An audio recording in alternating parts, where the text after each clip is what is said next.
সাৱধান আহি আছে কাল বৈশাখী ঘণ্টাত 60 কিলোমিটাৰ বেগত আহিছে ধুমুহা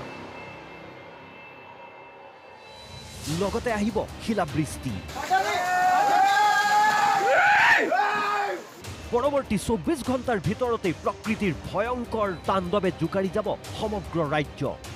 48 ঘণ্টা পূৰ্বে উত্তৰ আৰু পশ্চিম ভাৰতত হোৱা পৰিস্থিতিৰ পুনৰাবৃত্তি হ'ব অসমত পশ্চিমবংগ আৰু বাংলাদেশ হৈ সোমাবলগীয়া এই ধুমুহা বৰষুণৰ প্ৰভাৱ পৰিব সমগ্ৰ উত্তৰ পূৰ্বাঞ্চলত ইতিমধ্যে এই সম্পৰ্কত আগজাননী দিছে বৰঝাৰস্থিত বতৰ বিজ্ঞান কেন্দ্ৰই डे 3 और डे 4 में फेयरली वाइड स्प्रेड रेनफॉल होने की संभावना है असम और मेघालय में अभी आने वाले 4 दिनों में यानी कि डे 1, डे 2, डे 3, डे 4 में असम मेघालय साथ ही साथ नागालैंड मणिपुर मिजोरम और त्रिपुरा में वाइड स्प्रेड रेनफॉल होने की संभावना है और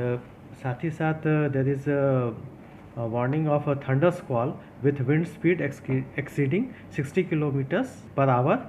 মহাপ্ৰলয়ৰ আগতীয়া সংকেত ইতিমধ্যে আৰম্ভ হৈছে ৰাজ্যত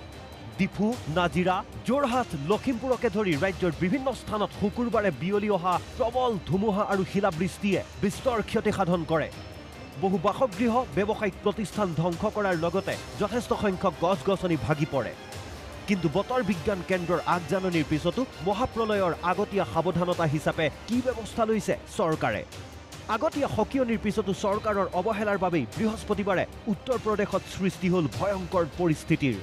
বৃহস্পতিবাৰে দেশজুৰি হোৱা কাল ধুমুহাত নিহতৰ সংখ্যা ইতিমধ্যে 150 অতিক্ৰম কৰিছে কেৱল উত্তৰ প্ৰদেশতেই 76 জনে প্ৰাণ হেৰুৱাইছে ৰাজস্থানতো মৃত্যুৰ সংখ্যা 47 জনলৈ বৃদ্ধি পাইছে অন্ধ্ৰপ্ৰদেশ আৰু তেলেংগানাতো ভয়ংকৰ পৰিস্থিতিৰ সৃষ্টি হৈছে প্ৰচণ্ড ধুমুহা বৰষুণত 14 জনৰ মৃত্যু হৈছে বিভিন্ন ঠাইত পথৰ ওপৰতেই বাগৰি পৰিছে প্ৰকাণ্ড গছ বৰষুণৰ ফলত সৃষ্টি হোৱা কৃত্ৰিম বানৰ বাবে হায়দৰাবাদৰ ৰাজপথত মটৰচাইকেলো উটি গৈছে পৰৱৰ্তী 24 ঘণ্টাৰ ভিতৰত অসমতো হ'ব পাৰে অনুৰূপ অৱস্থা ব্যুৰো ৰিপৰ্ট প্ৰতিদিন টাইমছ